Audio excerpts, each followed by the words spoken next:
Hello, everyone, and welcome to the 39th episode of Short Stories in Italian for Beginners. Here you will listen to a simple short story in Italian in a slow pace so that you can practice your listening skills. If there is a word you don't understand, don't worry. Just turn the English subtitles on and follow along.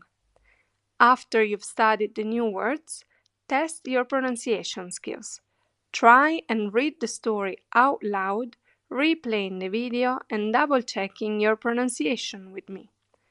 And don't forget to subscribe to the channel and like this video to learn Italian in a fun and easy way.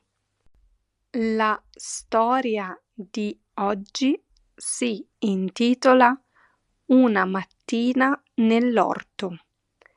È una mattina di primavera e il sole splende nel cielo. Maria esce di casa presto e va nel suo orto, dietro la casa. Maria ama molto lavorare nell'orto.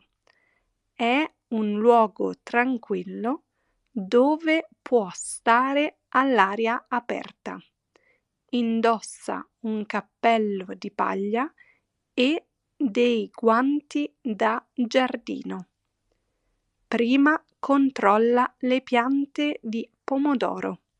Sono verdi e crescono bene. Maria mette un po' d'acqua con l'annaffiatoio.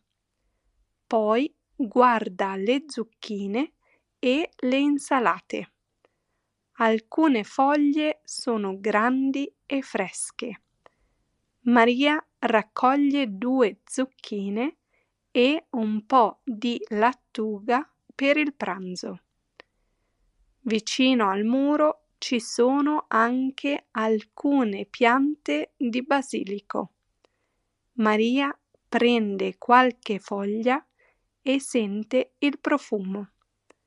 Che buon odore! Dice sorridendo. Dopo un po' Maria si siede su una piccola sedia di legno, beve un bicchiere d'acqua e guarda l'orto. Ci sono tanti colori: il verde delle foglie, il rosso dei pomodori e il giallo dei fiori. Un uccellino canta su un albero vicino. Maria si sente felice e rilassata. Pensa che lavorare nell'orto è semplice, ma molto bello. Quando torna in casa, porta con sé le verdure fresche. Oggi prepara una grande insalata con prodotti del suo orto. Maria sorride. È stata una mattina perfetta. Fine.